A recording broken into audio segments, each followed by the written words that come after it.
church, you might have a map for where you're sitting. We'll go find a place there. Then if we find it, we'll go there. Yeah.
I'm gonna be as careful as I'm gonna have at some point.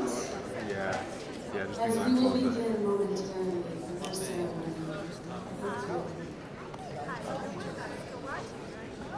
If there is an empty seat beside you that is not reserved for someone in particular, do a raise of hands and help other people be seated, please. Thank you, everyone.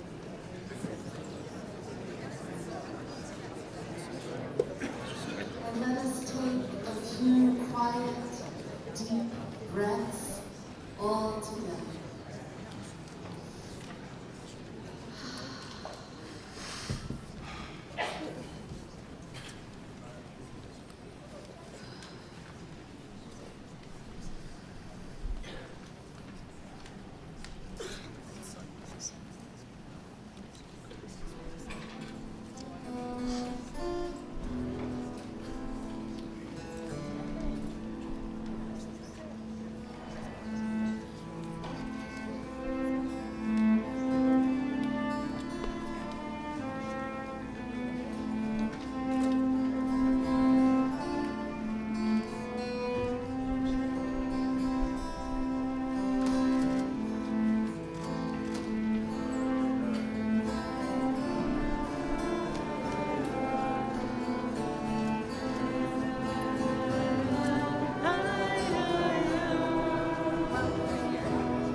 ברוכים הבאות.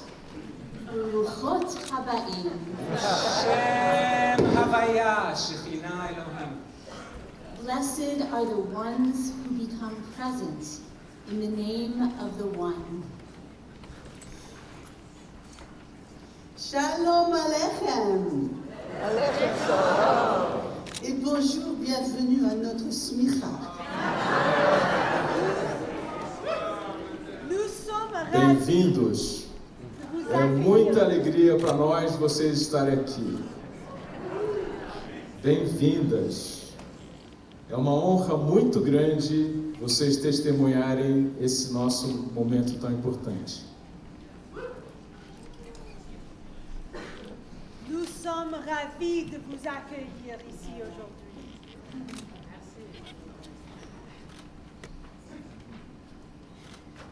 A presença de vocês. Can I hear you? A presença de vocês é uma bênção para todos nós. Welcome, Welcome. welcome. We are so grateful to arrive in this moment. Let's say a blessing of gratitude. Baruch atah Adonai Eloheinu melech haolam she'eheyanu v'kimanu v'hiyanu b'zman hazeh. We welcome you who have traveled from near and far. We welcome you who are joining us online. We welcome all of our families and communities who have supported us.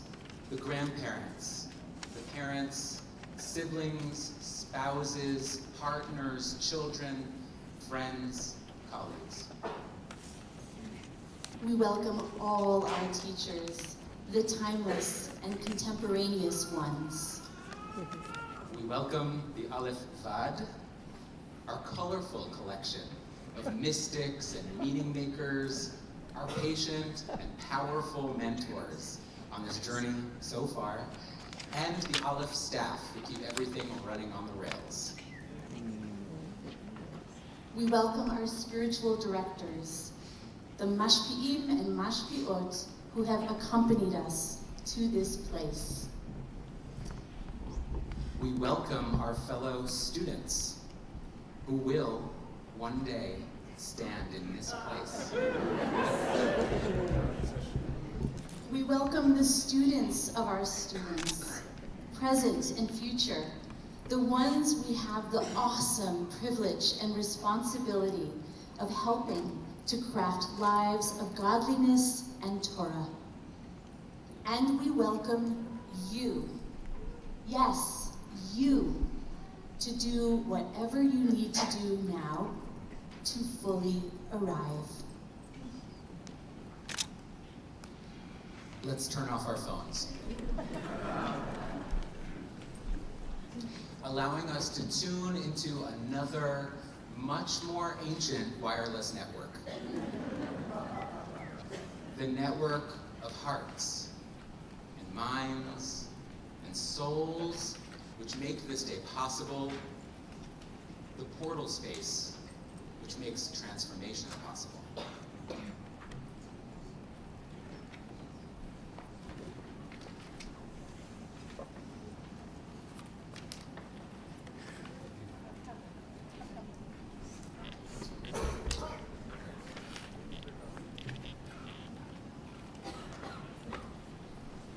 To become present, we might need to acknowledge anxiety and fear, uncertainty, disillusionment, and loss in our world right now. This gathering is a hopeful response to the challenges we face. The journeys we have taken to arrive here are immeasurably vast. We come from many corners of the globe. But the one thing we know, the one thing we intend with God's help today, is that the 11 of us here on this stage will leave here transformed.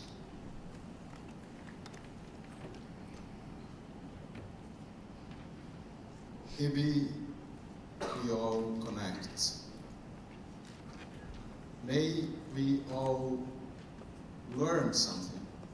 May we all be transformed. Sacred transformations, such as weddings, require witnessing. A witness is called an aid. A community, an aidah. We call on you not as bystanders or an audience. We call on you as a community of witness. Your attention and intention is part of the sacred container that holds all of us and the transformation we experience together. How do we create a sacred container? Begin by becoming present to the unfolding now in your body, the world of our physical selves, us. Let's take a moment, let's stretch out our hands up and open up our hearts. This bit of movement is a reminder to take care of yourself, your body, during this ceremony. There is a palace of tears that is only opened with tears. At this time, tears are good and encouraged. This is one of those spaces where tears are a sign of being moved. And to be moved is what we are here to do. Take a breath and clear your mind.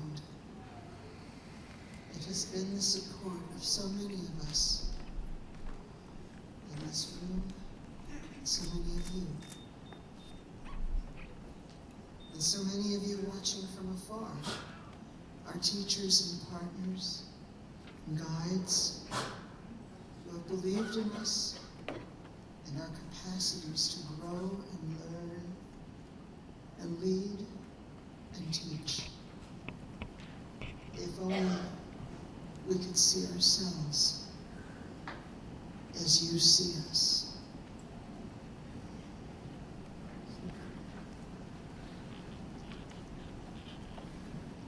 Please, let us know what you see. Share a moment of gratitude for each of us, 1 or 2 words of what you see. When you see us before you hear, shout it out.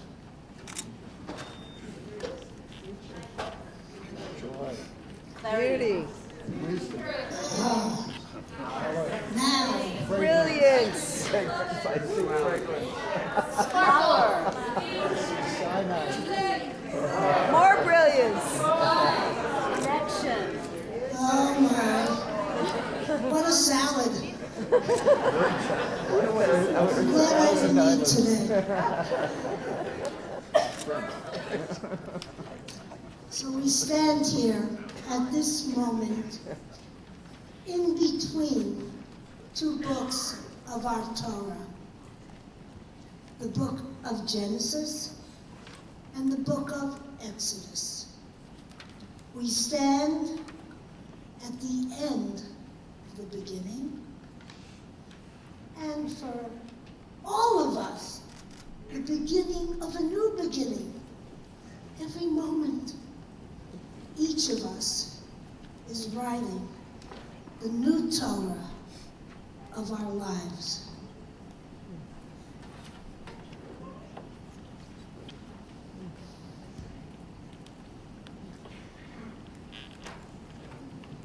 The experience of sacred unfolding. Close your eyes and listen. Feel the spark of divine presence that exists within and flows through all of us in all of life.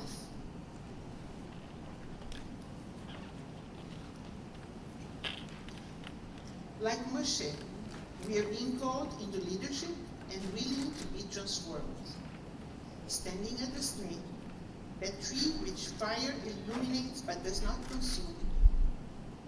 Each of us have seen the fire.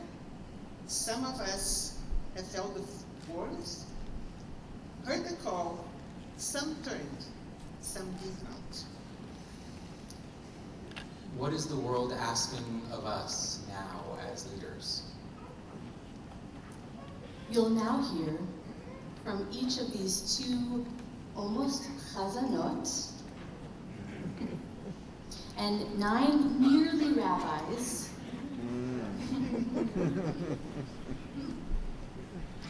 Some of our moments of astonishment, when our tradition and its potential for healing wisdom shined for us.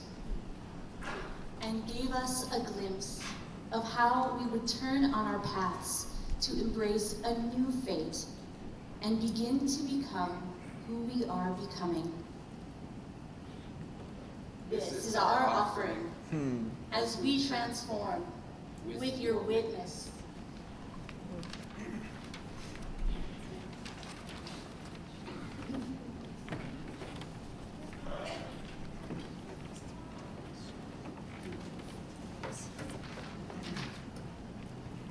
A reaching up song.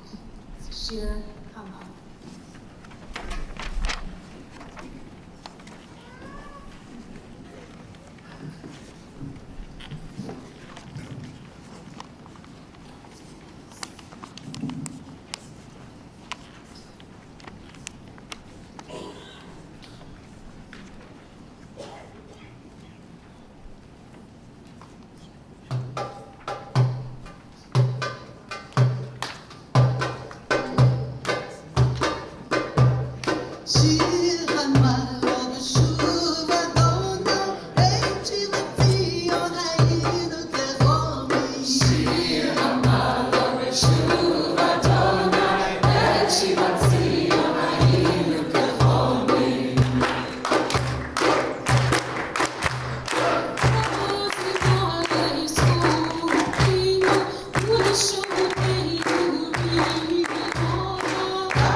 my great-grandparents, Abraham Shlemi, Rivka Hakol.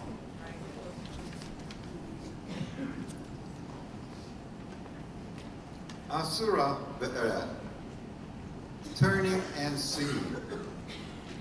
I will turn and I will see. Moshe stands before the burning bush.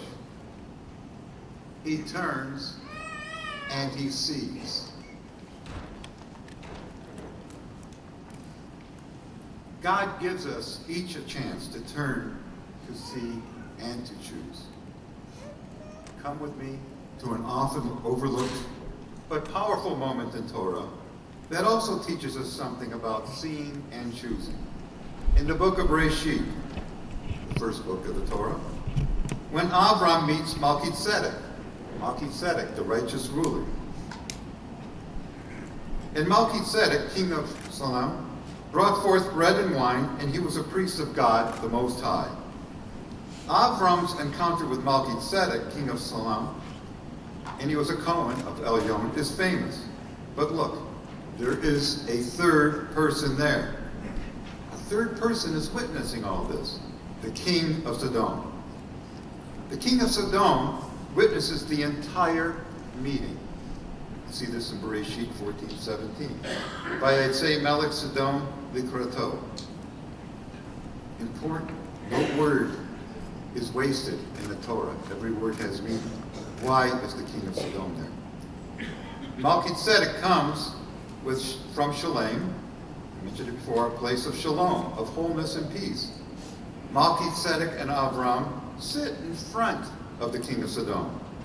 They show the king of Sodom how two holy people can see each other and meet each other with blessings and gifts.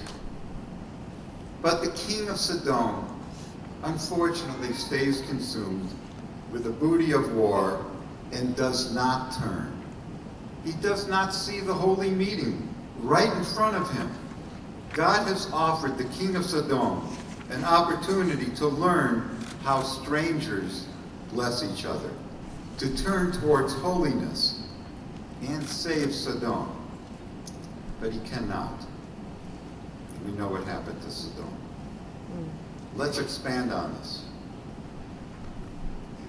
Backtrack a little bit. God appeared to Noah with a warning about the flood.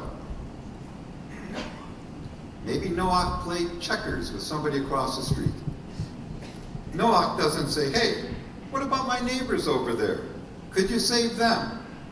Noah does not plead to save others, at least not like Abraham will later, Abraham. So Noah does not turn or see any other way, and destruction floods the world. Later, God appears to Abraham. And Abraham pleads for strangers. But even after a negotiation that goes all the way from 10, all the way from 50, all the way down to 10, Abraham is still unable to bring about the salvation of Sodom. It is destroyed, as I said. But we don't leave it there. We have a climax to our Torah. At the climax of the Torah, a new paradigm emerges. After the sin of the golden calf, God, in righteous anger, again proposes destruction. But Moshe, with holy chutzpah, speaks up. Moshe, in radical humility, prefers to be written out of the Torah in order to save the people. Moshe says, take me out of your book. This is like saying, if you do that, you are no longer my God. Exodus 32:32. V'chenena v'sifracha asher ketavta. Very critical words of Torah. But it doesn't end there. Moshe doesn't give up. Once again, Moshe pleads with God. Slach na la'avon ha'am hazeh. And so forth. And he pleads to forgive the people, just like God has forgiven them all the times from Mitzrayim to the present time. This time, the below changes the above. God, it says, Vayomer Adonai, God says, Salakti kidvarecha. The Holy One says, because of your words, Moshe's words, I will forget. So who changes in our holy scriptures? God changes. The below changes the above. We are not victims. We are powerful. We are capable of seeing, turning, and changing this world. This is why this pasuk, the Slachna and the Vayomer that I just read, are sung right after Kol Nidre on Yom Kippur, the day of great turning and seeing. At this time in the history of our planet, we have great responsibilities. We must turn and see to face the challenge. We must use everything we have. It's in our Shema, you know, when it says Me'odecha, our Me'od, everything we have. We must use our words and all our creative energy to preserve creation, life, and even the earth itself. We have this capability. That's what the Torah tells us. And this is also the hope for myself, that I will turn and see and choose well. I haven't always done so. I pray that I will join with you, with people of all faiths and belief systems, to turn like Moshe and meet each other like Abraham and Melchizedek, to bring our gifts and blessings to the world. May the Messianic era occur soon, speedily in our days. Thank you.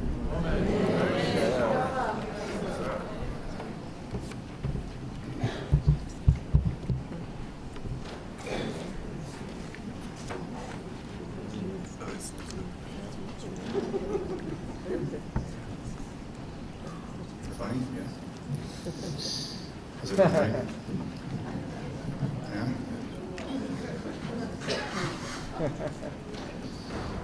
So when we as a group began speaking about a theme for what we were going to talk about today, the idea of vision was put forward. And I loved this theme until 12:01 on January 1st. So I started getting messages in group texts and Facebook. And some of you probably saw posts on Facebook and Twitter and Instagram that said things like, may our vision for 2020 be 2020. Yes.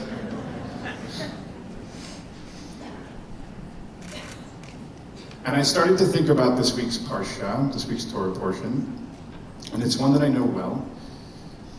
And I was thinking, vision, 2020. 2020, vision, Moses. And then a thought occurred to me. So despite the slightly cheesy sentiment about our vision as we enter this new secular year, there's also another saying about 2020. Hindsight is 2020. So if all of us can look back at our past with such acute vision and fulfill the hope for this year looking forward with 2020 vision, it seems a whole lot like this world is going to be full of some fairly enlightened people. The cynic in me said, eh. But it did give me an interesting idea. I looked back at the story of Moses, of Moshe, and the burning bush, and I thought to myself, what would I do? Or what would the story have looked like if Moses had chosen a different path? So I wondered if I, or one of us here today, were walking down the street, or in the desert, or on the top of a mountain, and suddenly we came upon a talking piece of shrubbery that was burning and was not being consumed, how would we respond? So my first thought was that I'd wonder who was playing the prank. Where are the wires? Where are the projectors? My second thought was, clearly someone spiked my drink. My third thought was, what would people think if they knew I was interacting with a bush? Not to mention that the bush was on fire. It's easy to scoff at visions of angels and bushes of flame, but what would have happened if Moshe, seeing that sight, had said, I'm out. I don't need this craziness. Much in this life is difficult, and we aren't always lucky enough to get a sign like the one described in the Torah. Maybe the vision that we need is the understanding that at every moment of every day, each of us may be receiving a call to do something, possibly even something great. We don't have the luxury of pyrotechnics, but maybe we really do need burning bush glasses or contact lenses.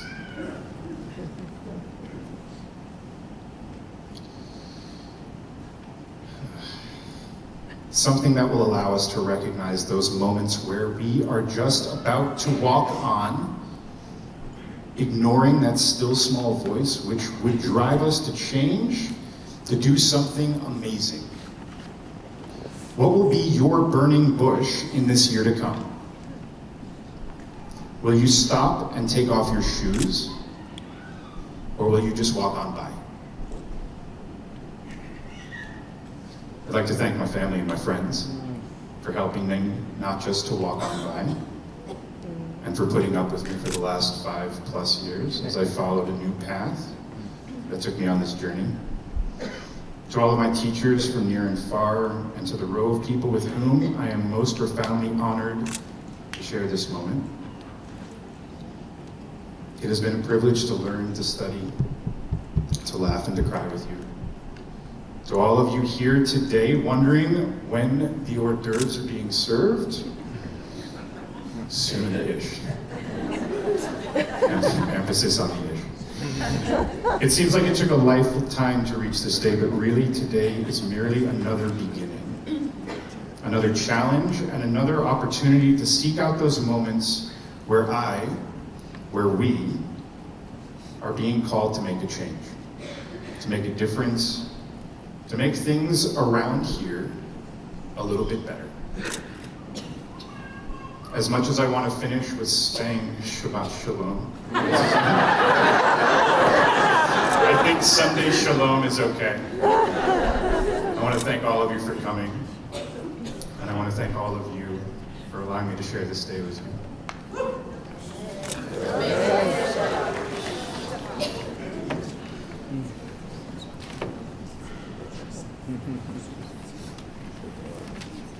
I'm short. Tall in spirit. Yeah.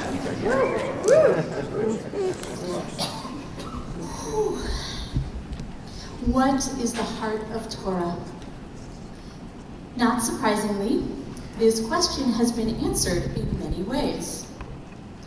According to the Sofrim, the scribes, you can count letters and count words in the Torah to find the midpoint and land somewhere in the book of Leviticus, Vayikra.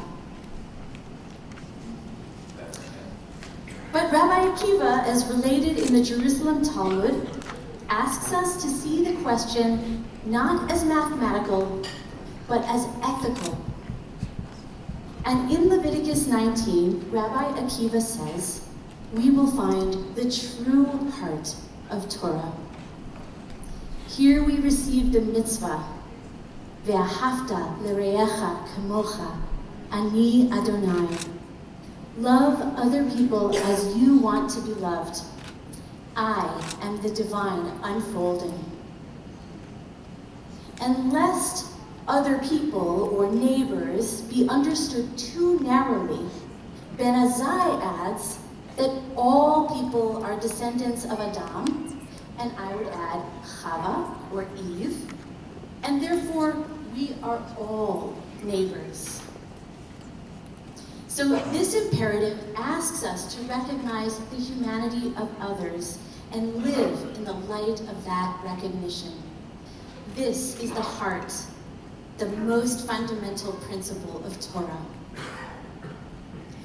It's interesting because Torah offers this teaching only once. And yet, 16 verses later, the Torah expounds further.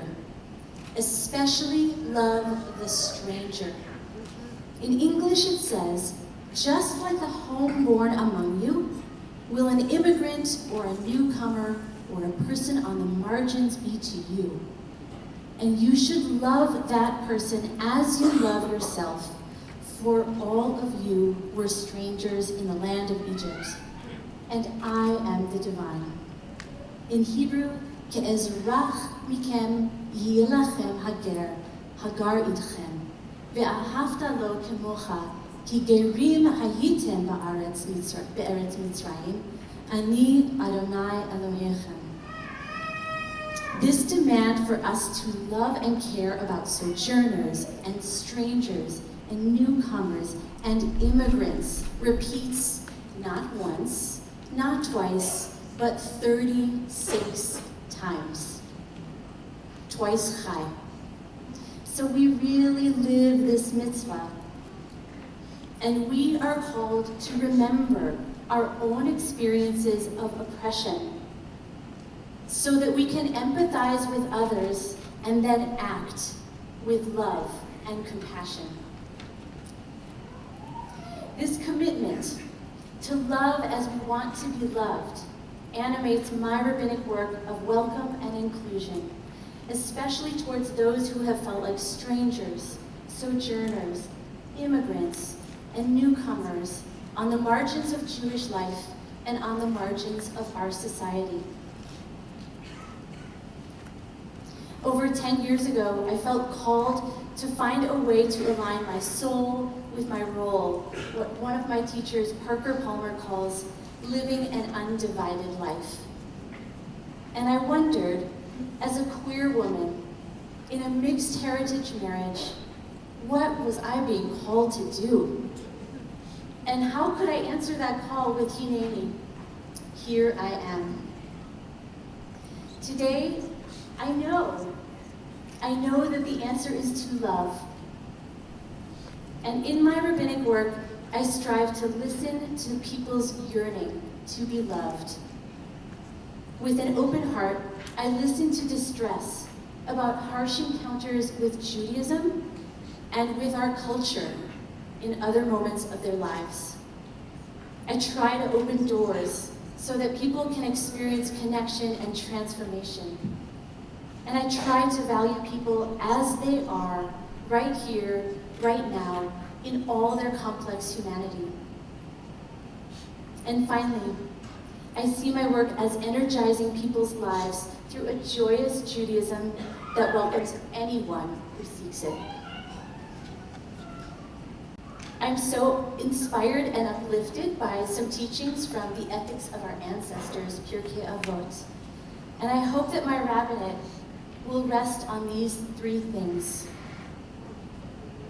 I pray that it rests on Torah, the conviction that we human beings are in a deep, covenantal, and sacred relationship with divinity unfolding, with one another, and with all living, not just human, all living beings, including our planet, which is burning. I pray that my rabbinate rests on avodah, on service to something much greater than ourselves, and that our relationship with ineffable source connects us all. And finally, on Gemilut Chasadim, loving kindness in action. Our Jewish path invites us, implores us to practice empathy, compassion, and recognition of that divine spark in everyone, no matter how different we may seem to be.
Let me turn that I might see. Let me turn that I may see myself through you.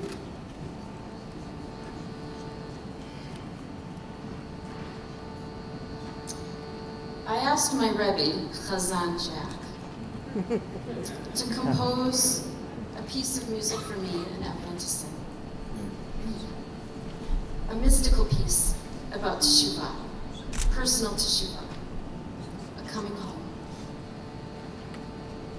A returning to the earthy, embodied, divine feminine energy that comes in through the soles of your feet and rises up.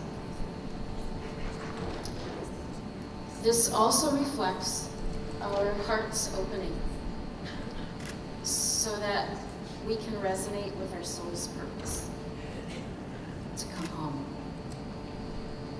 The translation, Shekhinah is crowned, is in your program. In this piece, you will hear two voices chasing each other, working with each other, and you will sense glimpses of the holy union that opens to us the mystery of the one.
Do I feel good about, yes, I feel good about your mic.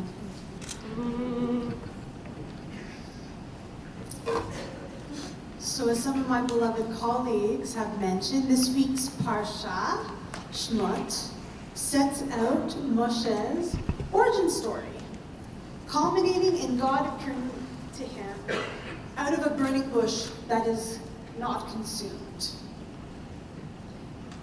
But by this point in the narrative, key turning points in his life that ultimately lead Moses to his mission have already unfolded. First are the circumstances of his birth and initial survival. As Pharaoh decreed the murder of all male-born Israelites, Moshe, survives only due to the courage of 6 women. His mother Yochebed, Shifra and Pua, the 2 midwives, his sister Miriam, also a leader and prophet who protects him, Pharaoh's daughter, who rescues and adopts him, and Zipporah, his Midianite wife and companion, who also saves him at one point. As our rabbinic heritage has observed, the passages here emphasize how women, no matter their station, exercise leadership and partner with God. Also, raised as a prince in Pharaoh's palace, Moshe had nearly unlimited privilege. Yet his destiny was elsewhere. We see his emerging sense of justice and responsibility as he intervenes, first when an Egyptian is beating an Israelite slave, and then again when 2 Hebrews are fighting. He ultimately flees his palace life, arrives in Midian, where he again intervenes to help 7 sisters who are being harassed by other shepherds. Intervention on behalf of justice is, perhaps, becoming a pattern. And there's also an evolution in there as well, because in his first encounter, when he intervenes with the Egyptian beating the Israelite, he uses his fists. He uses force. By the end, when he intervenes with these shepherds, he's able to talk things down with words and resolve conflict with words. Moshe ultimately marries Zipporah, one of Yitro's daughters, and becomes a shepherd. Life quietens down. But Moshe is still an outsider. He's a bit Egyptian, as well as a Hebrew, a man of rank, but also a humble shepherd, married into a prominent Midianite family, but not one of them. He has also acquired a deep sense of justice and responsibility. In modern parlance, and this is how we speak a lot at work at the Government of Canada, he's experienced the many facets that together make up his intersectional identity. And he has integrated them together. He is ready. I'm often asked why I decided to become a rabbi. It might have seemed an unlikely direction. I certainly grew up loving Judaism and community and public policy, and I have to thank my family, from my grandparents through to my parents who are here, for providing inspiring role models in social work and civics and community volunteering and organizations and more. The first time, though, that I recall feeling the power of God and of human capacity for both good and for evil was when I was 16 years old on a trip called the March of the Living to Poland and Israel.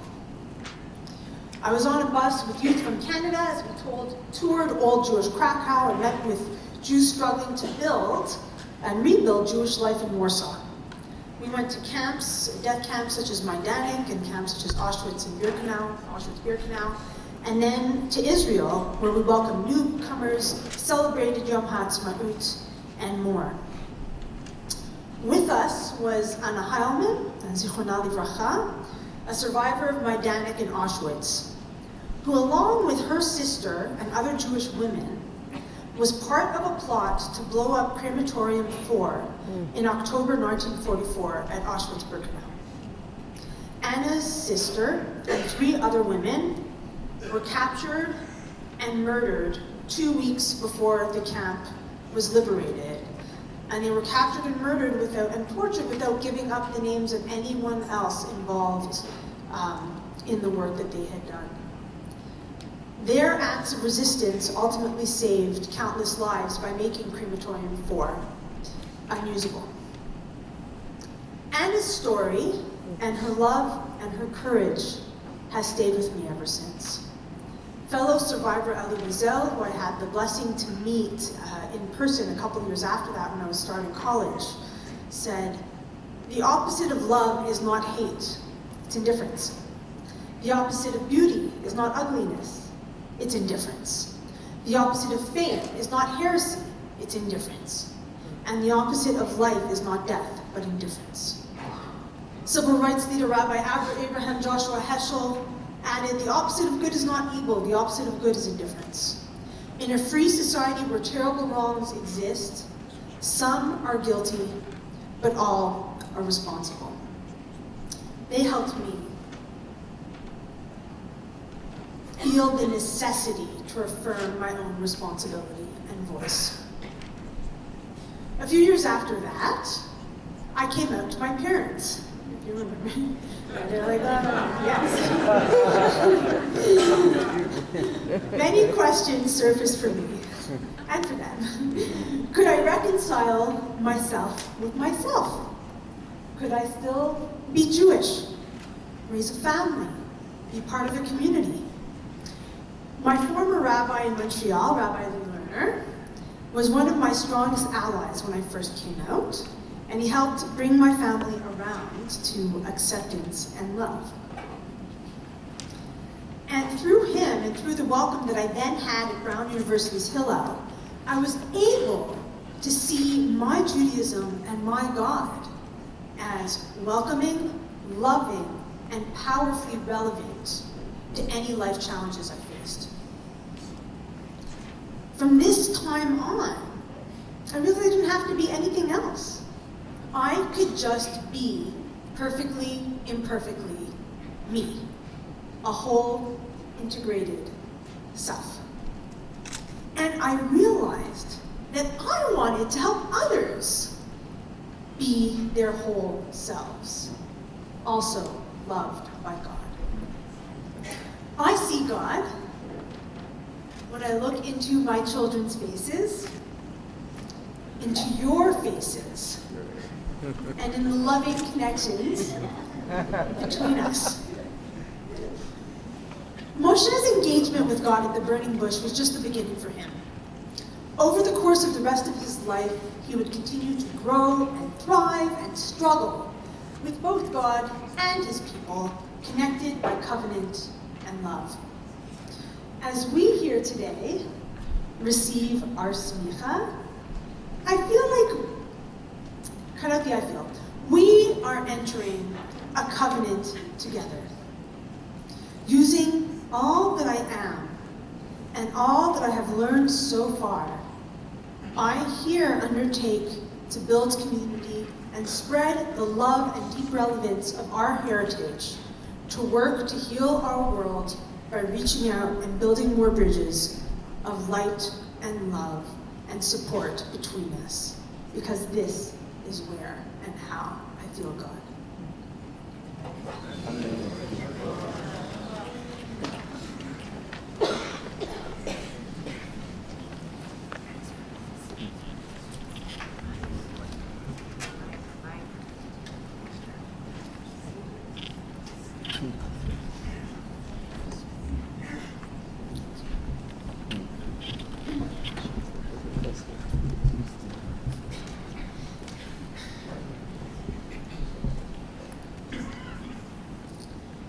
אם אין אני לי, מי לי?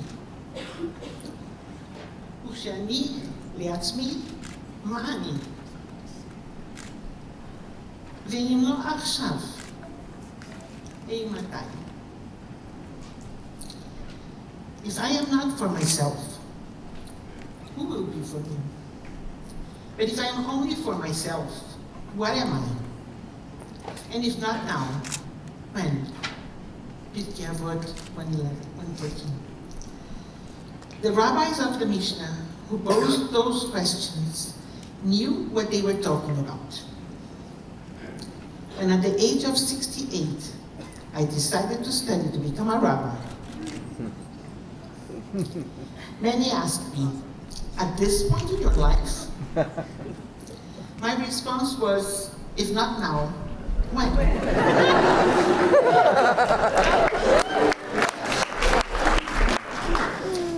Life creates opportunities and brings gifts that we perhaps are not expecting.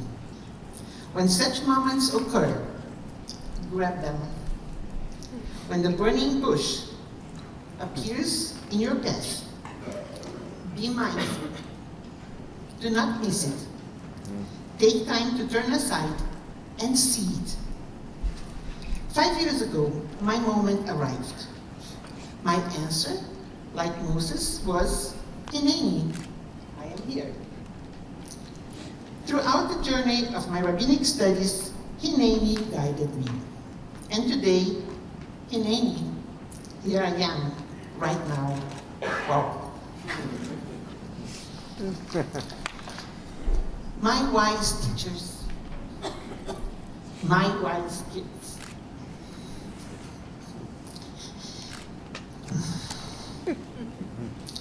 And my wise peers. I have learned so much from you. You have gifted me the strength to keep going towards this moment. Hineni. Nevertheless, some people wonder if an old rabbi can face the challenges of the new millennium. My response, again, if not now, when? It is true that my 74 years of precious life experience put me among the oldest rabbis in Brazil, the country where I was born and where I live today. And yet, I will be one of the newest, the most recently arrived in the rabbinic scene in the city of São Paulo. Elders have the wisdom that comes with age, as well as the permission, the chutzpah, to dare to dream about how to contribute to Judaism in the 21st century. We too can and ought to feel free to innovate and to respond to the call to renewal. Reb Zalman, teaches that it is upon us to continue to shift the paradigm, looking forward with an eye in the rear-view mirror. There is no age limit to that advice. There is a lot of work to do. My studies with the ALEPH Ordination, give me the confidence, strength, knowledge, and courage. The learning received helps create ties to our ancestors and commitment to our great-grandchildren. This learning empowers me to engage with individuals and with community, with study and with prayer. And it inspires me to wrestle and struggle with what I know and with what I don't know. I am in love with all the books of our tradition. They crack my heart open and fill it with light.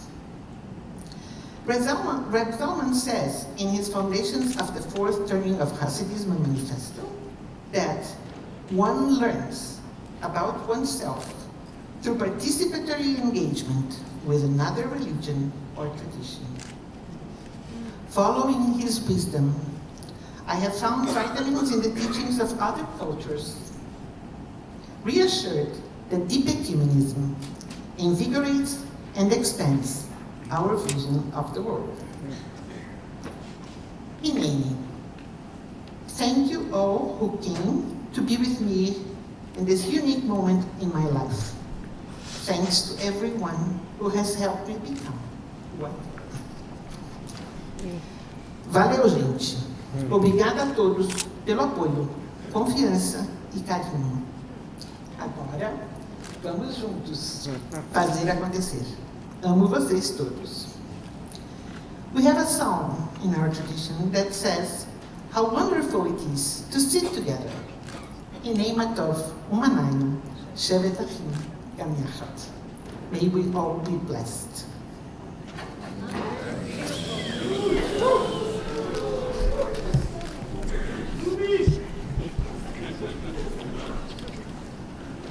Samba.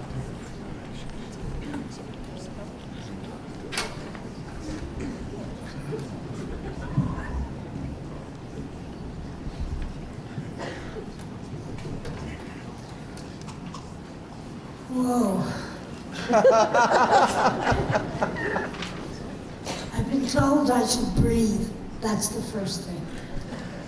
So, whoa.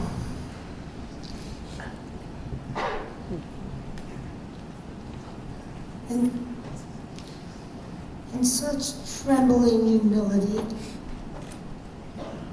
and absolute utter amazement, I did not expect to be standing here today.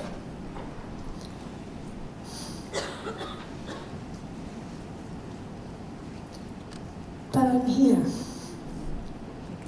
and I get to share with you a moment in time to share some of my love for Torah and some of Torah's wisdom. Just a moment in time.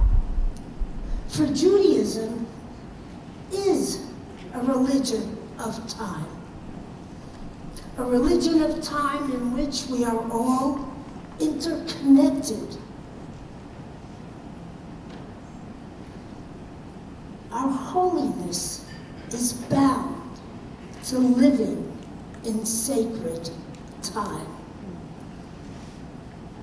Our God, the oneness of all being, made time sacred through creation and made sacred time through the gift of Shabbos. We are taught that creation is a continuous process and that every moment in time is only present because God exists.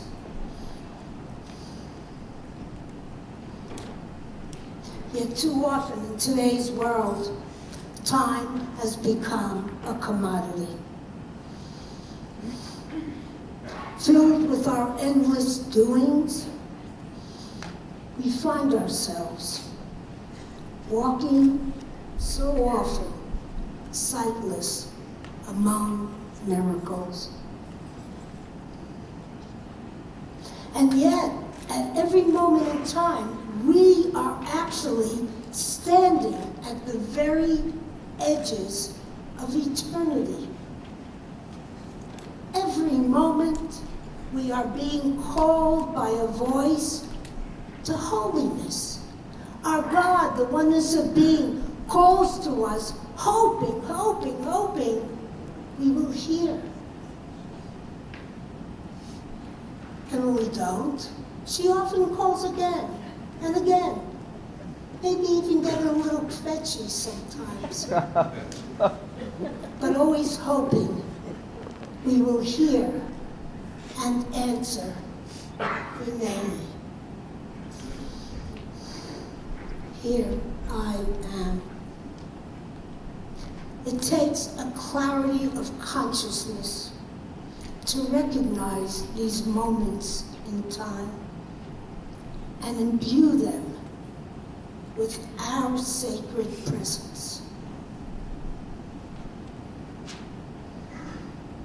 The essence of our spiritual work, study, and practice is to make us profoundly aware of each of these moments, greet it with curiosity and promise, recognize its opportunity to imbue it with holiness. My Rebbe, Reb Zalman Zichron Shalom, would often remind us that our souls are a very, very slow learner. And our muscle memory is completely unreliable. The radiant light that we find in moments of inspiration or communion are easily overshadowed by the busyness in our lives. Spirituality takes practice and practice and practice and study. The Proverbs teach us, Ner Elohim Nishmat Adam. Our human souls are candles of our God. Every soul is indispensable. And we are all interconnected. So then, what is our task? To find and refine our souls through spiritual practice, so that at every single moment of time, we can become a shamash, to light the candles of each other, so that each of our radiant souls shine. Can you imagine? No, don't imagine. Look around. Take a moment. Take a moment. We have a moment. Take a moment. Look around. Look at the radiant, brilliant blaze of the light of our souls.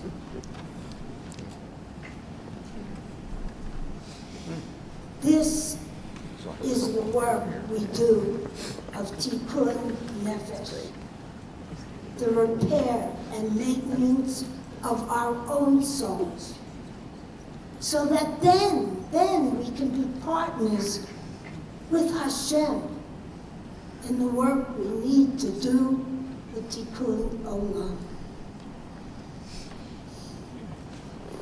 In Reb Zalman's words, God is the verb energizing the universe. Our job to partner with God so that we can keep this world in some semblance of sacred balance. This is a huge undertaking. And so we would ask our Rebbes, how do we do such a thing? And our Rebbe, Reb Zalman, would answer, the only way to get it together is together. And this is the gem of a spiritual community.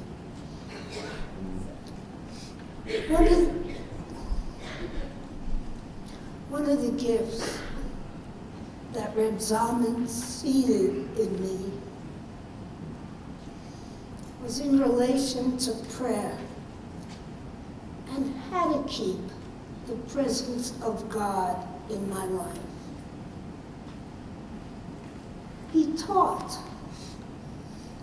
that when God becomes a thou and the me becomes an I, that is where I can find God. In the intimacy of the I-thou relationship, I can know, I hope, what is being asked of me. This, I think, is called revelation. The tuning in to God's voice gives us a GPS to know, how can I do the Godding in this world? How can I bring the goodness of God into it? Shiviti Adonai lenegdi tamid. Keep God before me always. This is the awareness that primes us to the goodness, the Godding we put into this world. The seeds of my love for Judaism were literally sown at the knees of my grandparents. As I sat mesmerized by candle glow at so many seders, as I so deeply sensed the majesty of holiness on Simchat Torah, sitting high above my grandfather's shoulders as he danced with ecstasy out into the streets, hugging the sacred scrolls. I started at Yeshiva Rambam when I was 5. No, my parents weren't religious. My brother was a behavior problem. So I insisted to go also. There, the love for Torah's holy words grew its deep roots in me. I learned that Torah was not only a story of our people, but that was a guide for how I lived my life. That it gave my life meaning and would elevate my soul. And I think it has a little bit. It truly has. It is the essence of my activism as a Jew. And for over 50 years, it has been my soul work as I worked with children with special needs and babies to give them the gifts of language and finding holy moments to give them the skills to communicate. I never stopped learning Torah, though. And as I grew and the world changed about me, I found a new Judaism anew. I thank you, Reb Zalman, and all of my holy teachers.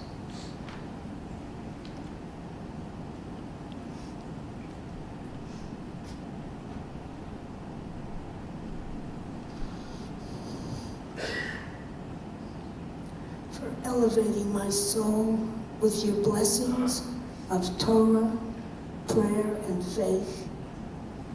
For offering me a Judaism for the me I was becoming. And that had the juice that my soul so thirsted for. For my parents, my children, my grandchildren, my family and friends, who have time and time again held me up to bring me to this moment, I thank you. The passing of one of our most distinguished, spiritually insightful, political activists of our time, Elijah Cummings, Zichron L'Shalom, returned to us a poem he read when he first started serving in Congress. He said, "I only have a minute, 60 seconds in it. Forced upon me. I did not choose it, but I know that I must use it. Give account if I abuse it. Suffer if I lose it. Only a tiny moment, but eternity is in it. May we all be blessed with the sacred sweetness of being present to the moment in our connection to self, to God, and to each other. May we use well this and every moment in time so that through our words and our deeds, we bring the goodness of godliness into this world. Amen.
too high, we can see your face.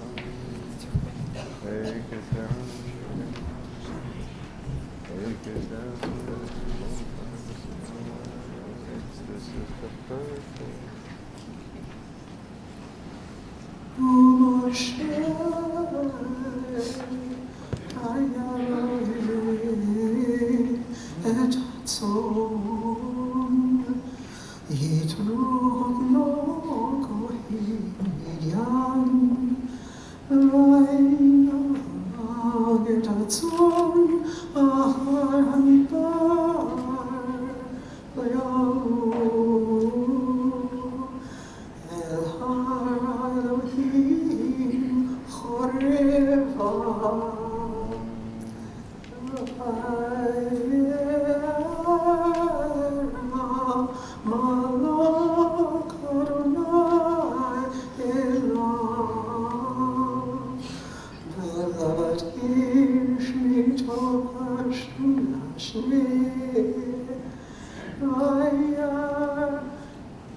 In some way or another, like Moses, each of us has turned aside from whatever we were doing to see the marvel of the bush, burning but not consumed.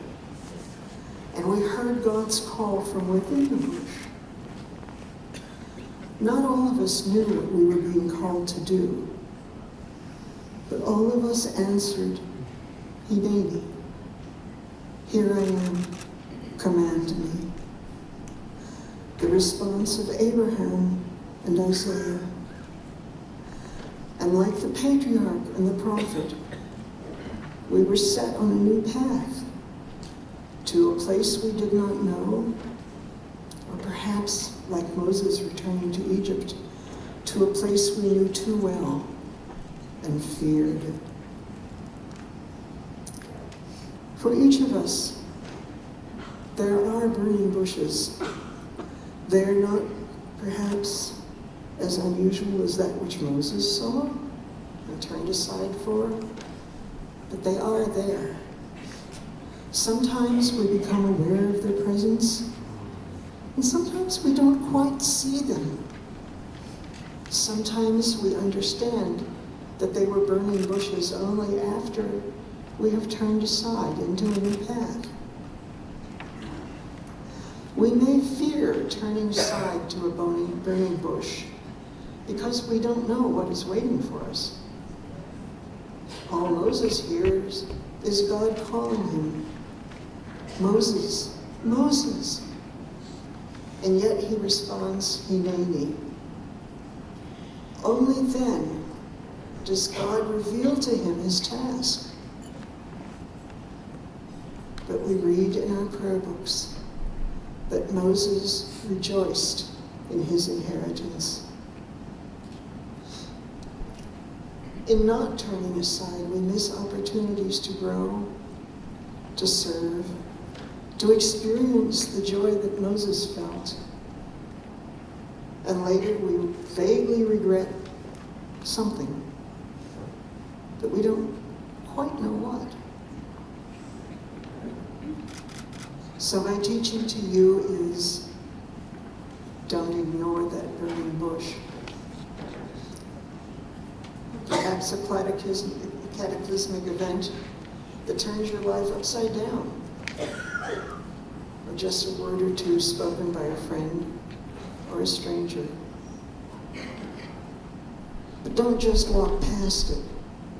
Even if you're unsure of your ability to meet the call from within the bush, God will be with you and will send Aaron and Miriam, your brothers and sisters, to support you. And you will rejoice as Moses did. Devarji.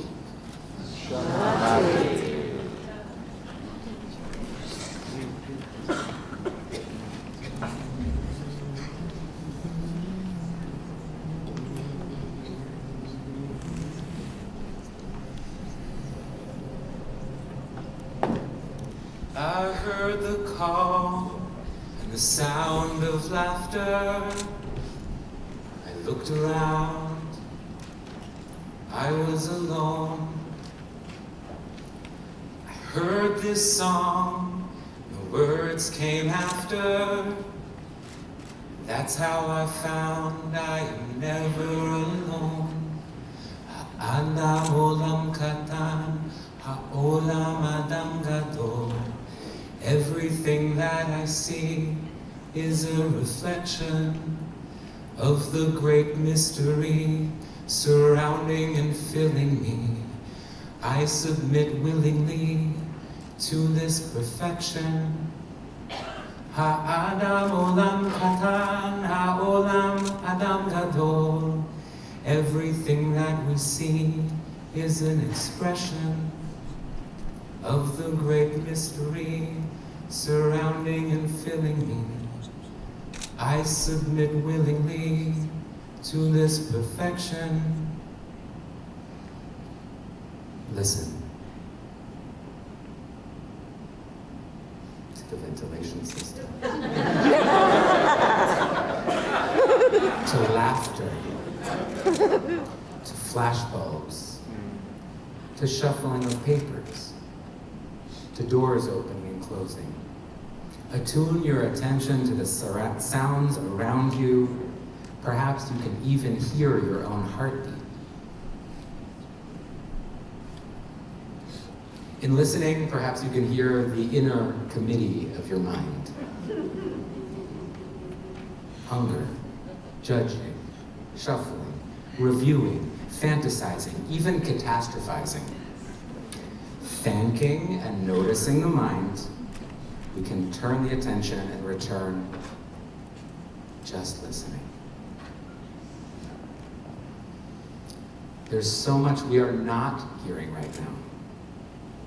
Raging wildfires, howling winds, air raid sirens, unmanned drones, jet engines, whistling bombs, concussion detonations. We are not hearing rhetoric or jingles or desktop notifications or bullying. We are not hearing whimpers or crying or sobbing or whelps of birth pangs. Listen up, listen in, listen down, around, and through. Just this.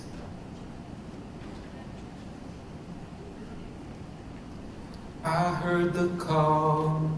A few days after 9/11, I encountered the world of souls for the first time. I had volunteered to sit Shmira, to read Psalms overnight. At the makeshift morgue that had been set up outside Bellevue Hospital near New York City's East River. As I read Tehillim, the Psalms, alone with the text and the nearly deserted midnight streets, a veil was lifted.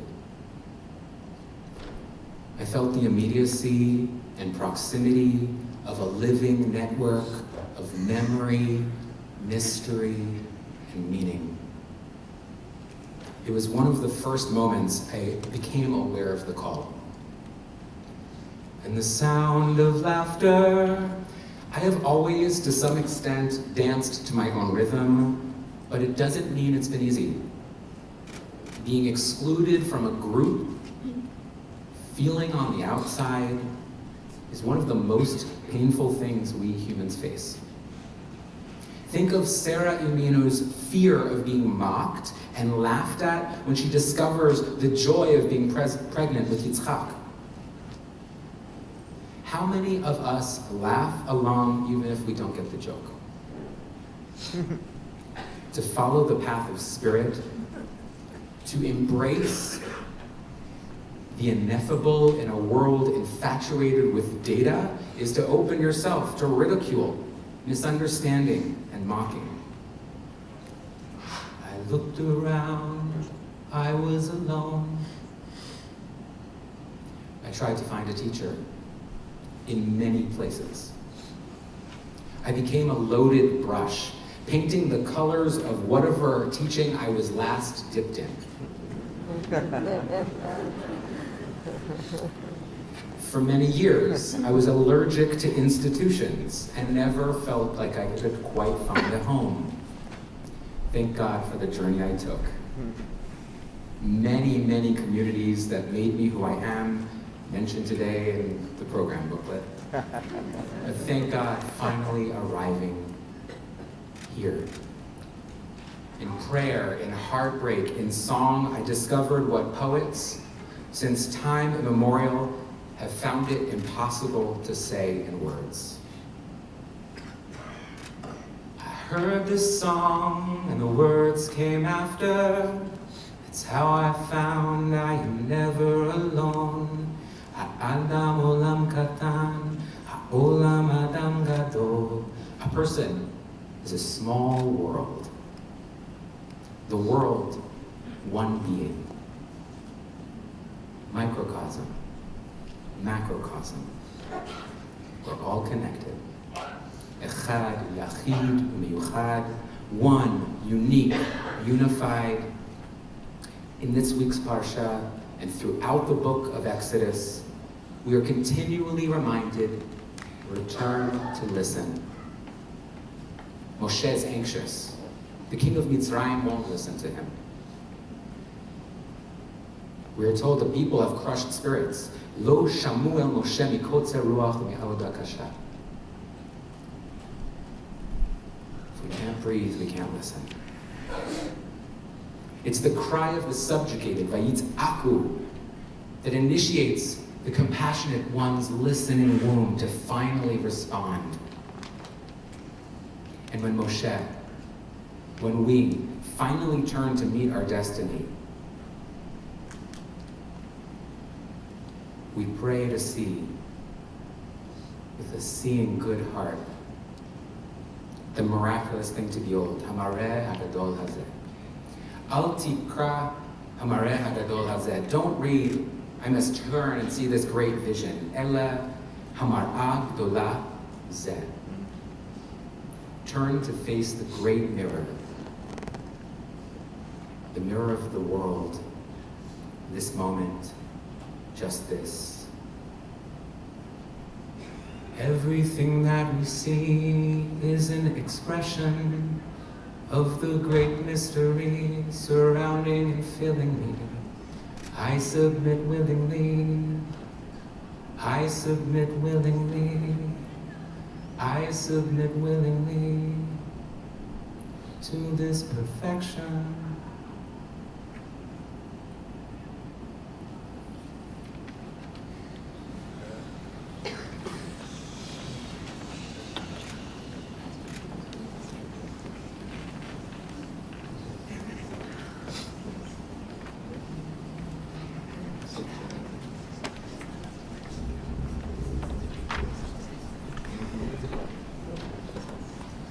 What a view.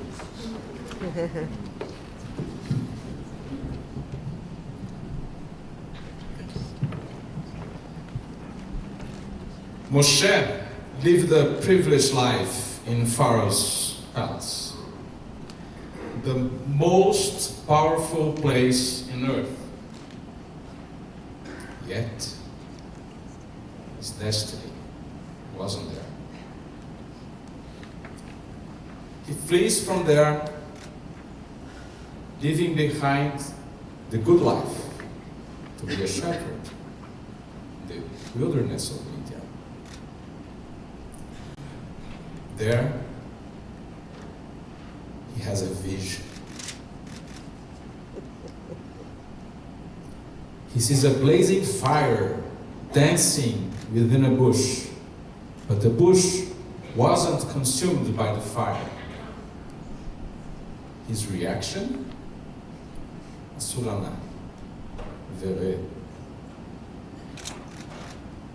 Weird phrase, isn't it?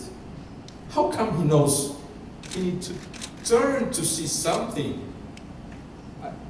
He saw something already. He had that vision. But maybe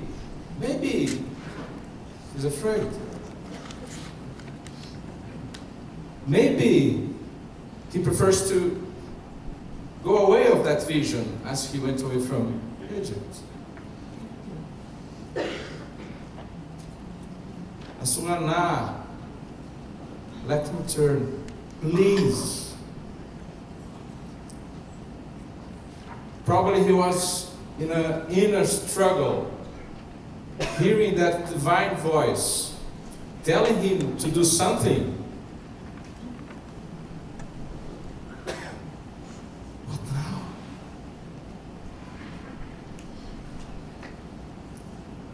Probably he was seeing himself afire, consumed by the urgency of doing something.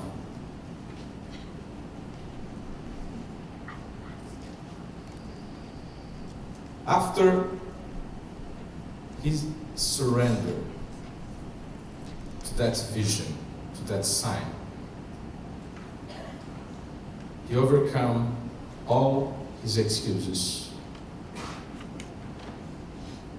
faces the non-burning bush, maybe his internal burning bush, goes back to Egypt to fulfill his prophetic mission. Let my people go. As Reb Zalman, our beloved Reb Zalman Zichrono Livracha, teaches, God called us not from the past. He calls us from the future. It's a wonderful urge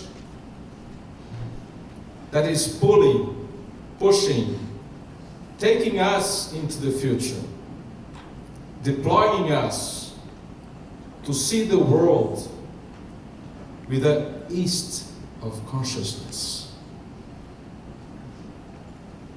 Maybe there is something we can do.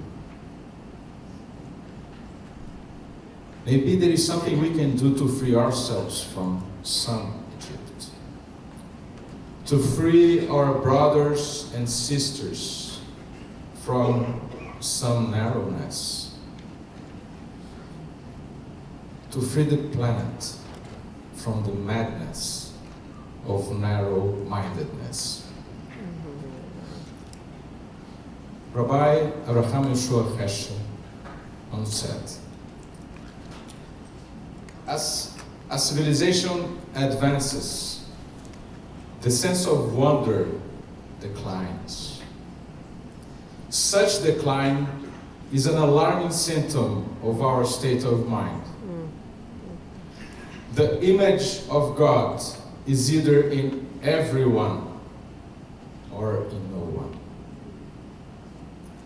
Our prophet's great contribution is the discovery of the evil of indifference.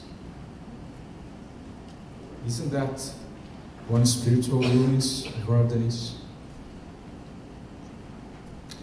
When our sense of wonder declines, it becomes easy to go astray from our mission, to our contribution to humanity and to all creation. It becomes easy to be indifferent to the other, whoever the other is, and whatever their needs are, from the most basic needs to all kinds of suffering, loneliness, illness, and dismay. But what is wonder? Merriam-Webster grants us an interesting explanation.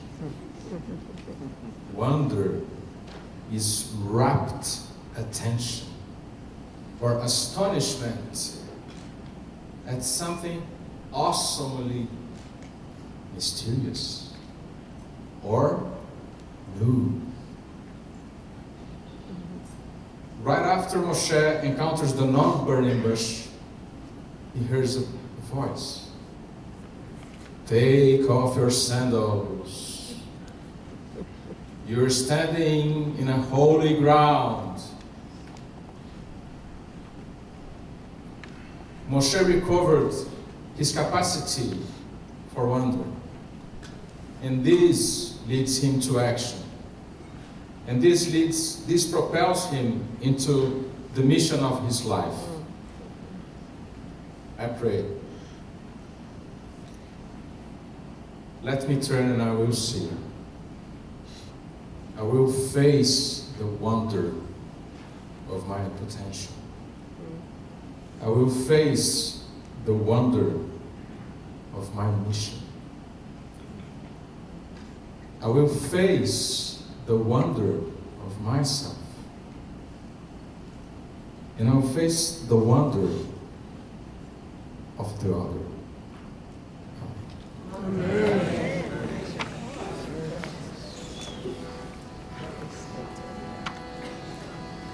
When you walk through the water, I'll walk with you.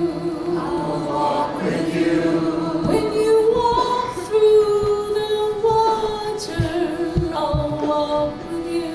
I'll walk with you. Don't be afraid. Don't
Today,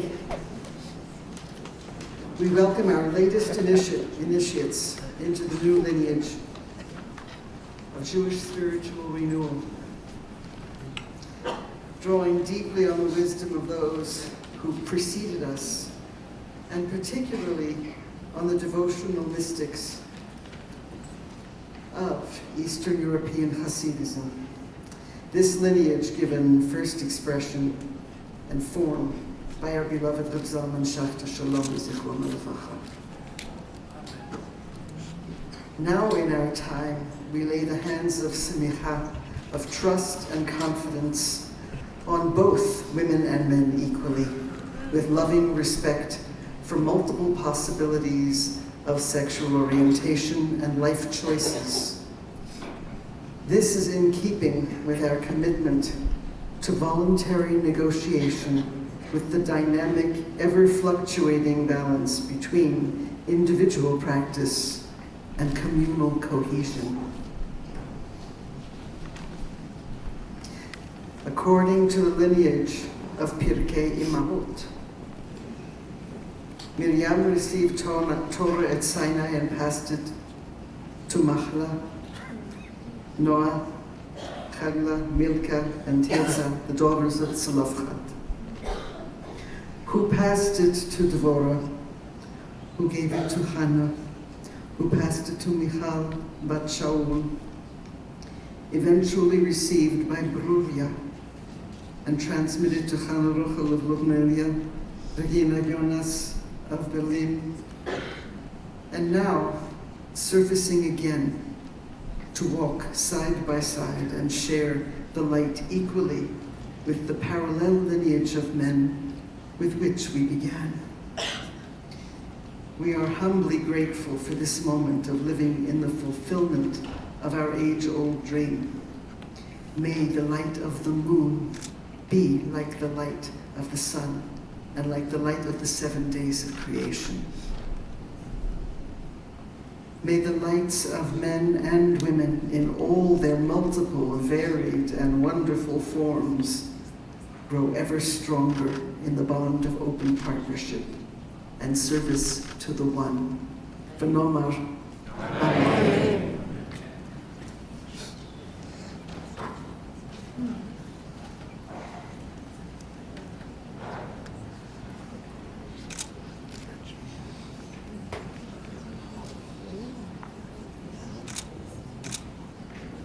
Greetings. Salutations. Greetings and welcome to everyone who has gathered here. Greetings and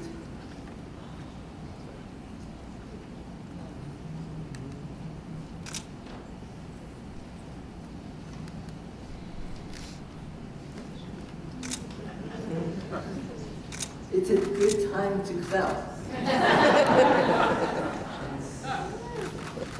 For it is with great delight that we have gathered this afternoon to welcome our new Musmachimot, 9 new rabbis, 2 new Chazanim, into our circle of colleagues and into the lineage of our beloved Reb Zalman, Zichrono Livracha, and ALEPH Ordination. If you are one of them, will you raise your hands for all to see? For it is into your circle that we welcome our new colleagues.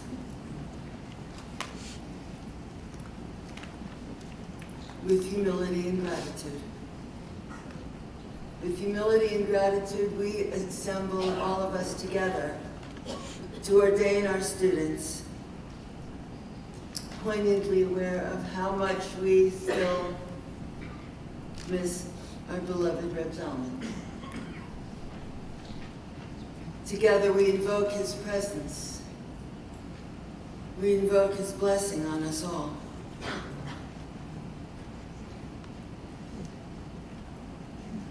Our ordination this year falls again in the midst of that greatest drama in Torah, The drama Yitziat Mitzrayim, the drama of our people's bondage and historic escape from exile in Egypt, in Mitzrayim, the place of constriction. And up from there into the ark of redemption. This week, we enter the drama by beginning to read in Sefer Shemot, the book of names. The ALEPH Shemot B'nai Yisrael, and these are the names of B'nai Yisrael, of the children of Yisrael, who went down into Mitzrayim. And as you all know, back in Sefer Bereshit, back in Genesis, the book of beginnings. In the book of beginnings, we greet the creation of the world and all of its inhabitants. We follow the life stories of our avot v'imaot, our ancestral fathers and mothers. They planted the seeds and set in motion the spiritual trajectory that we continue here today. With the book of Shemot, Torah begins to reveal all that emerges from their life stories and their choices. Shemot is called the book of exile and redemption.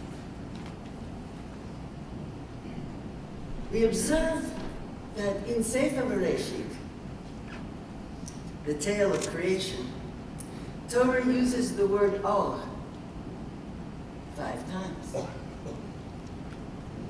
Torah uses the word light 5 times. And the Midrash teaches that these 5 references to light, why, they correspond to Chamesh Chumshei Torah, to the 5 books of the Torah. When God calls out, Yehi or, let there be light, this corresponds to Sefer Bereshit. The response, Vayehi or, and there was light. This corresponds to Sefer Shemot. Let there be light, and there was light. Let there be light. This is the light that the avot and imaot planted for us. This is the light they lived by and planted for us. Vayehi or, and there was light. This is the light we must discover inside ourselves. How do we do that? How do we find the light inside ourselves when times are turbulent, when times are hard, when crisis looms, when there's so much uncertainty?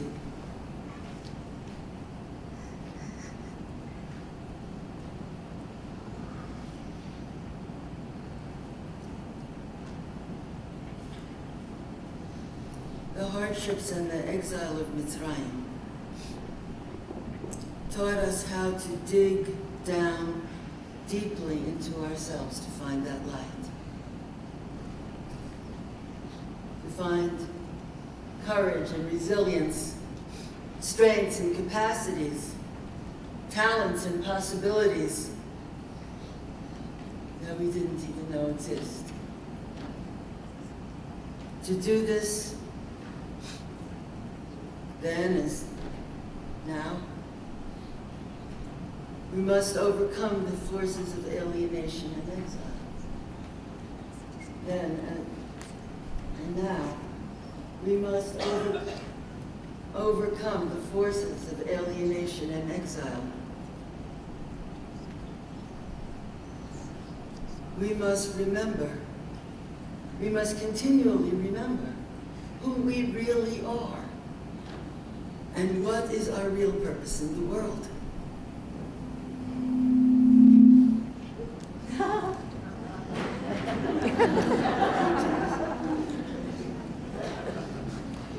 I know you recall that back in Sefer Bereshit, back in Genesis, when Adam Rishon names the creatures, he's not merely assigning an arbitrary label to each one.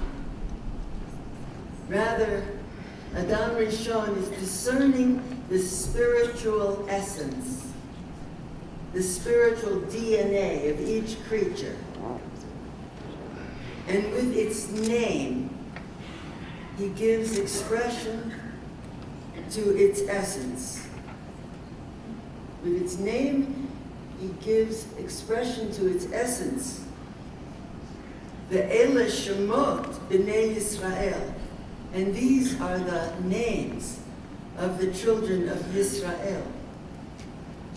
What is the challenge then of Sefer Shemot? Each of us must discover. Each of us must discover, discern, and express our unique essence. We must discover and rediscover our true name. We must never forget who we really are. We must never forget who we really are,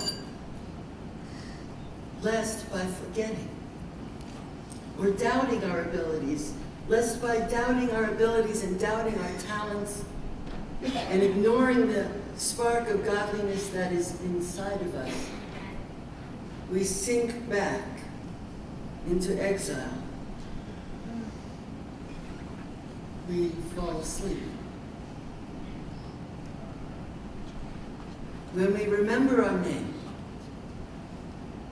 when we each remember our name,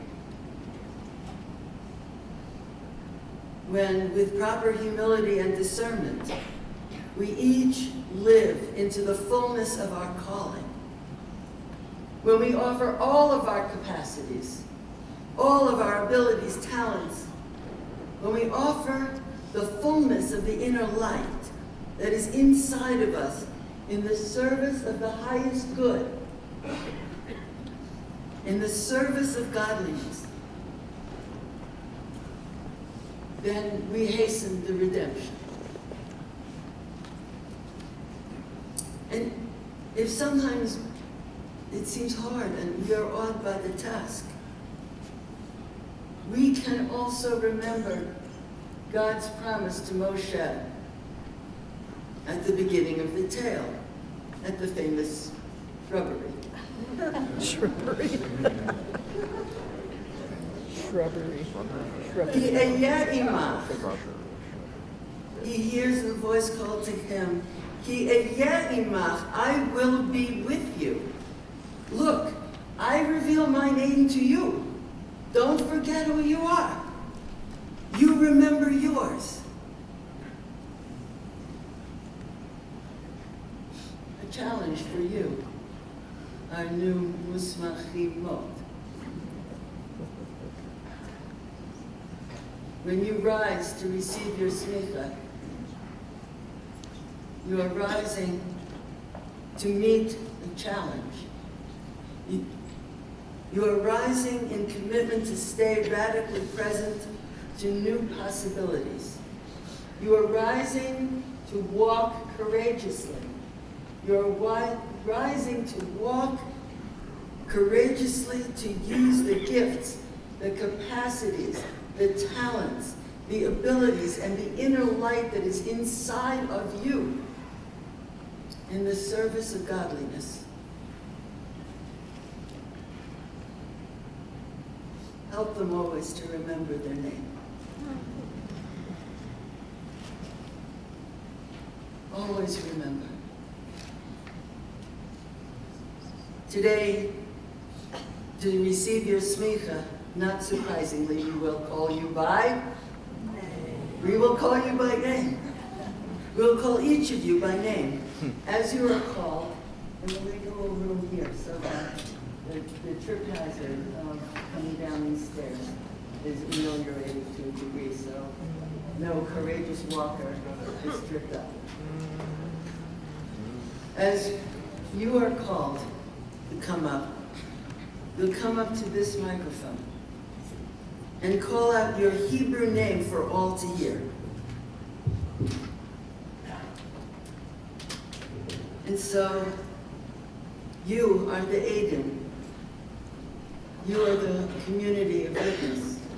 I ask you, are they worthy? Yes. Listen in. Shall we ordain? Yes. Okay then. Just checking.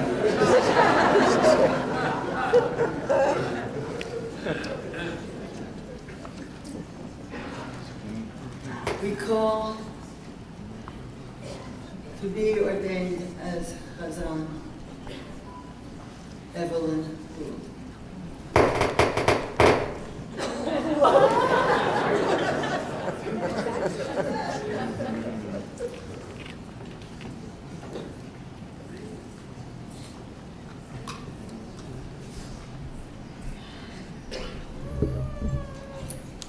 Chava bat Moshe Pesel.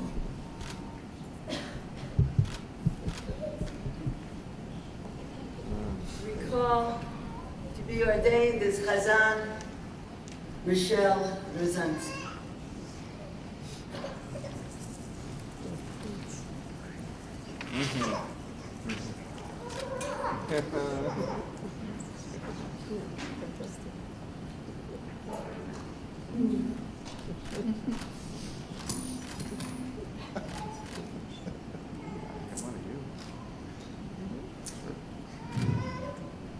I am Miriam, bat Yehuda Feivel, behachem be'ahava.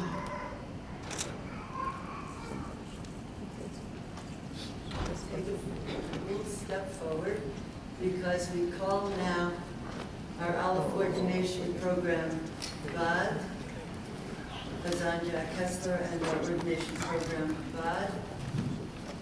We will be joined by the special guest teachers and mentors who have been invited to join in the laying on of hands. If you are the holy helper who has in your possession the additional copies of the Smicha text, and you would be kind enough to come forward to distribute those, now is a good time.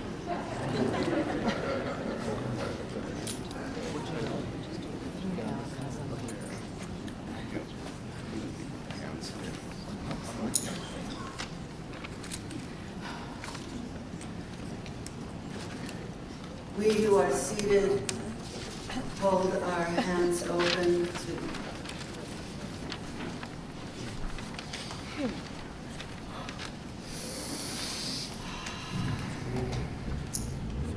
you are about to be ordained. Lean back, gently, gently, leaning back into the hands of those who love you and support you.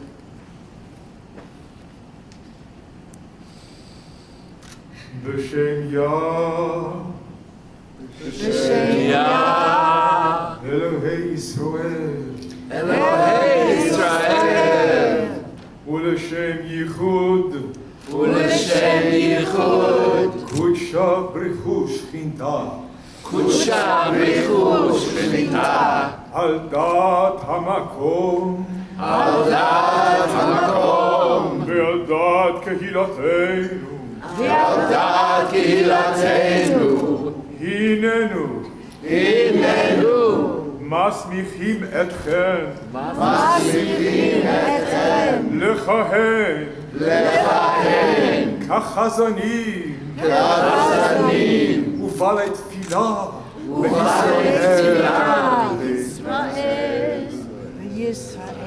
Lehorot Torah Larabim Barabim, Leorot Torah Lerabim Berabim, ולהקדיש עולם הנגינה. ולהקדיש עולם הנגינה. לכבוד ולתפארת. לכבוד ולתפארת.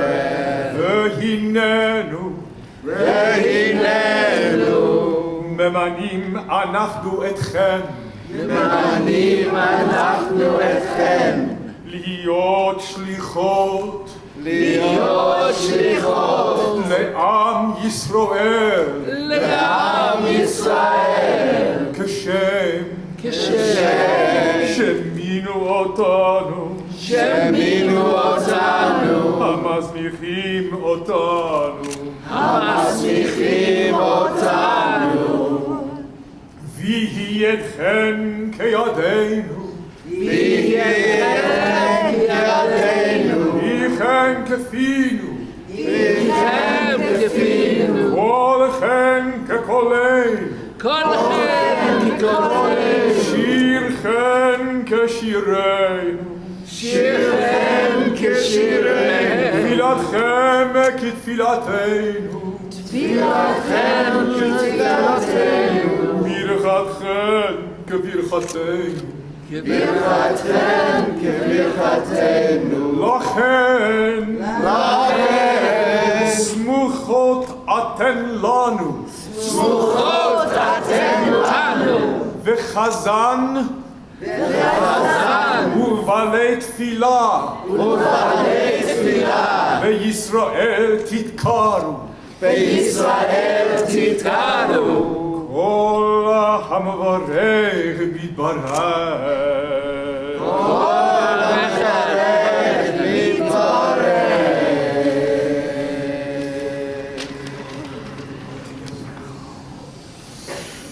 In the name of Yah, the God of Israel, and for the sake of the unification of the Holy One, blessed be He and the Shekhinah, with the consent of God and the consent of our community, we here ordain you to serve as Chazanim and masters of Tefillah among our people Israel, to be a source of Torah to multitudes, to elevate the realm of melody into holiness, for the glory of the Shekhinah.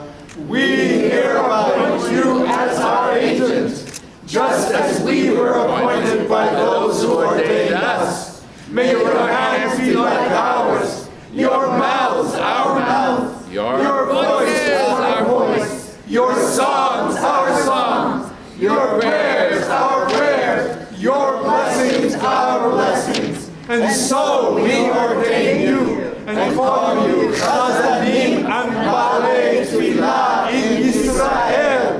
May the one who channels blessing be blessed. Amen.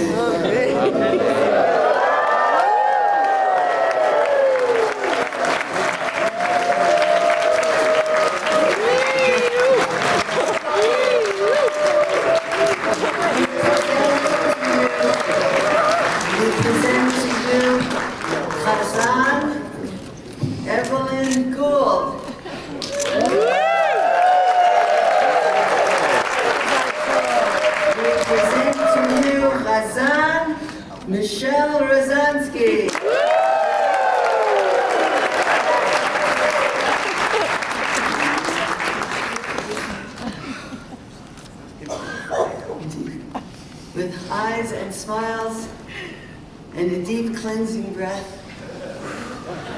we invite the Vad to remain as we call those who are about to receive their rabbinic ordination. Our ordination program Vad will now be joined by those special teachers and mentors who have been invited to come and join this circle of blessing.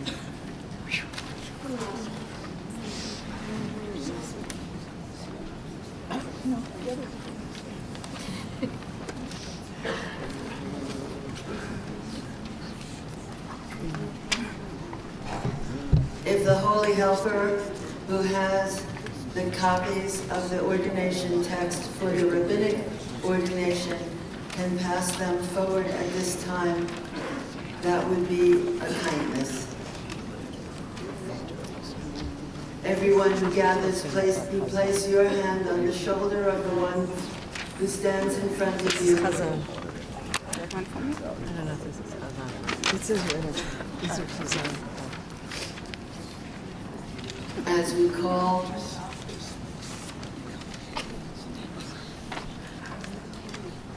Karen Aviv.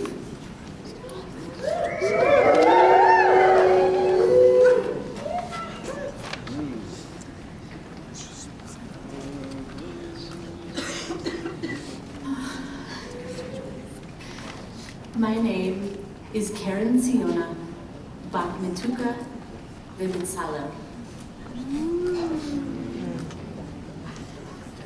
We call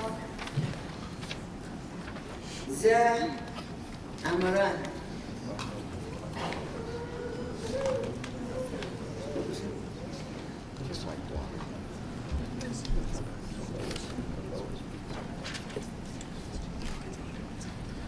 אני יוסף בן אברהם ושרה.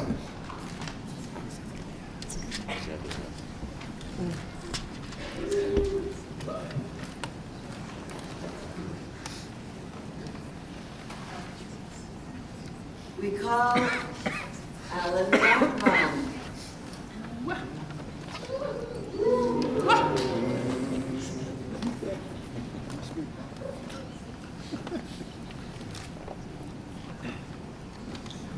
My name is Abraham Shlomo ben Yochanan V'Simcha. We call Shir Yaakov.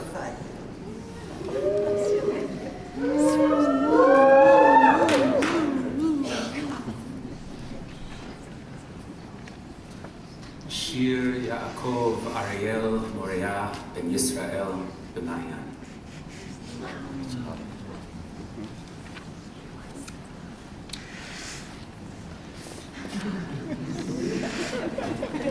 We call Dara Lidwick.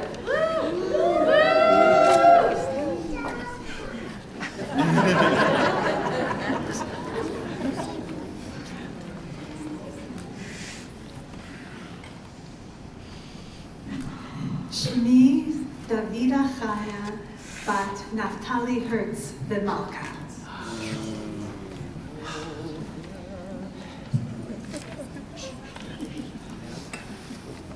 We call Mem Mavshin.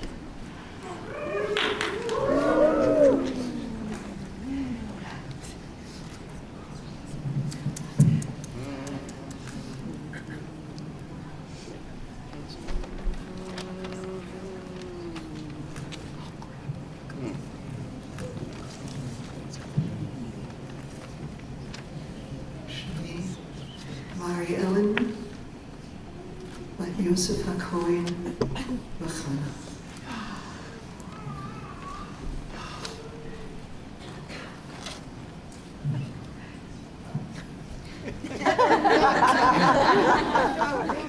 We call Elka Rubenstein.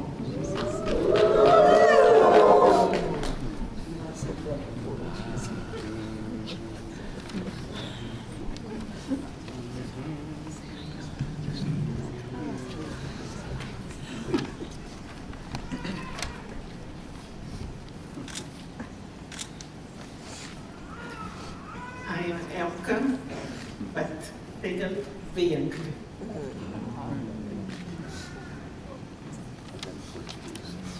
We call Pauline Tamari.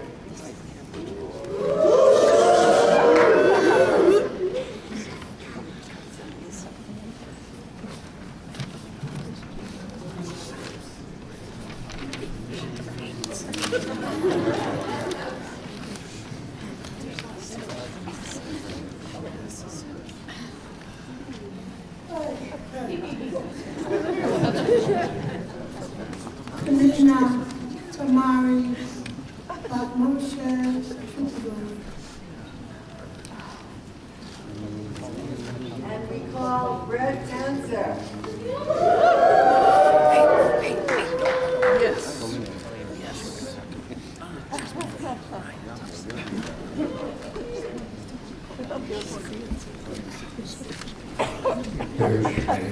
Moshe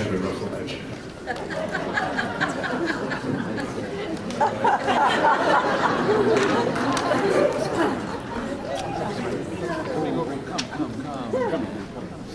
go.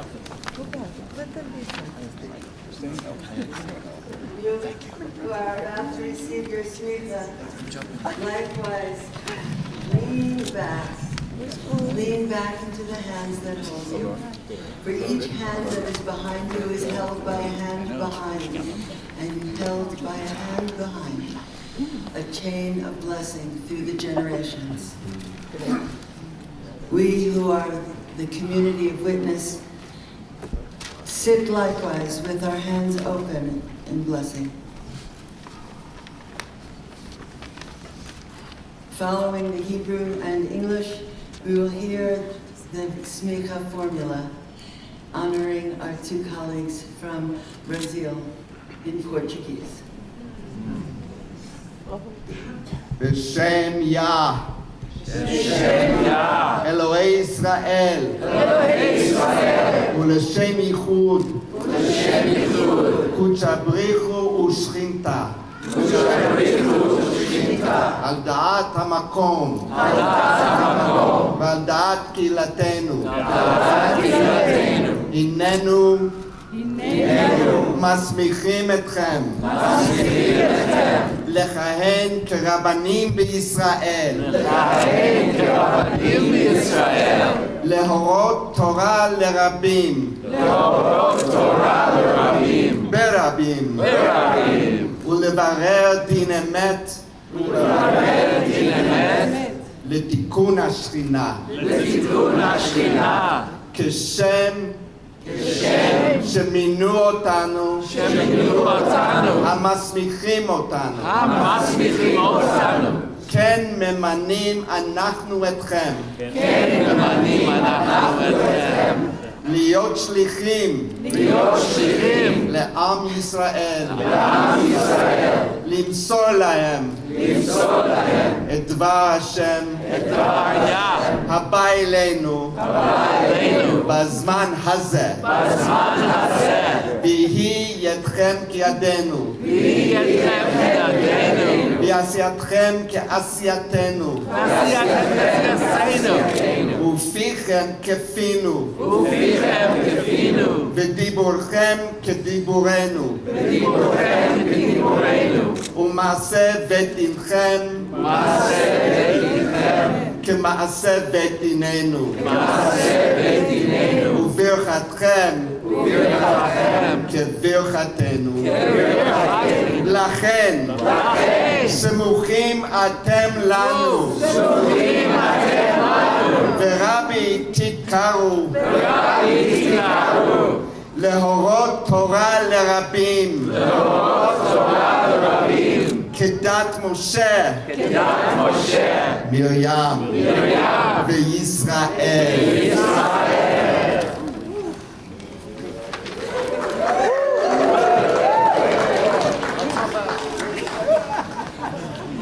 In the name of Yah, the God of Israel, and for the sake of the unification of the Holy One, blessed be He and the Shekhinah, with the consent of God and the consent of our community. Herewith we ordain you to officiate as rabbis in Israel, to publicly teach Torah, and to clarify and pronounce truth in ways that make a tikkun for the Shekhinah. We hereby appoint you as our delegates and emissaries, just as those who appointed us delighted us and sent us to be rabbis. And thus you are now ordained as rabbis and leaders. May your hands be like our hands, your decree like our decrees, your rabbinic acts valid like ours, your legislation like our legislation.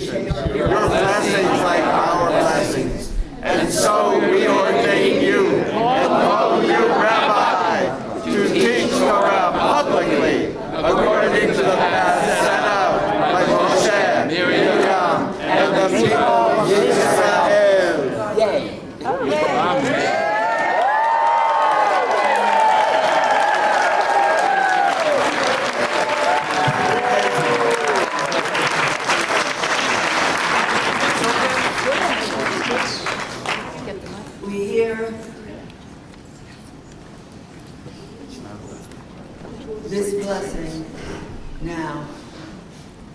In Portuguese.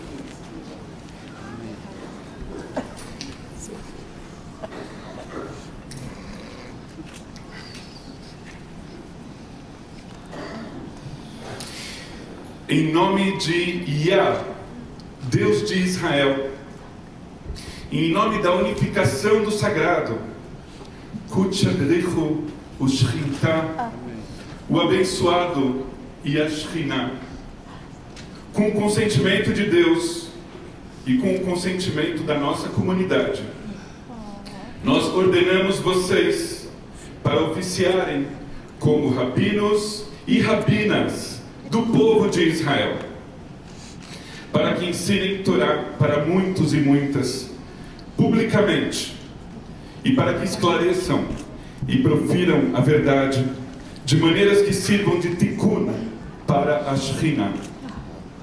Nós designamos vocês como nossas delegadas e emissárias, como nossos delegados e emissários, assim como aqueles e aquelas que nos designaram, nos delegaram e nos enviaram ao mundo para sermos rabinos e rabinas.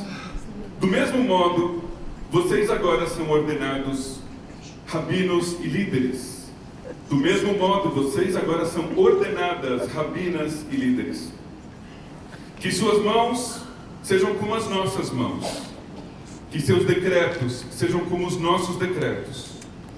Que seus atos rabínicos sejam válidos como os nossos. Que seus juízos sejam como os nossos juízos. Que suas bênçãos sejam como as nossas bênçãos. Que suas brachot sejam como as nossas brachot. Portanto, nós ordenamos vocês e passamos a chamá-los e a chamá-las de rabinos e de rabinas, de modo que vocês ensinem Torá para muitos e para muitas, de acordo com o caminho traçado por Moshe, Miriam e o povo de Israel. Amém.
For Birkat Kohanim, bless our Chazanim and rabbis. I love those shoes. Malik, we're getting blessed.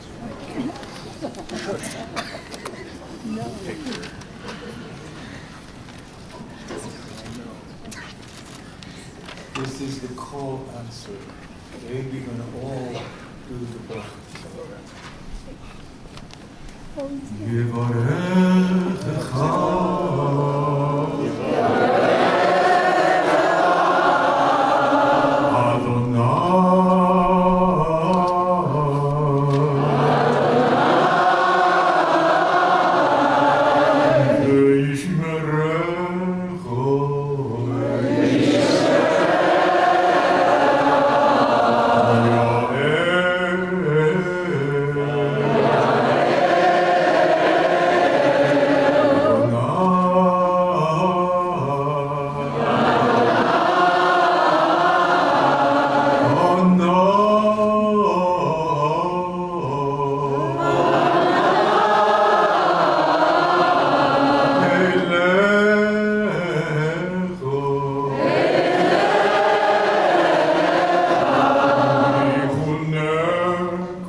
יתקדם ויקדש שמי רבה.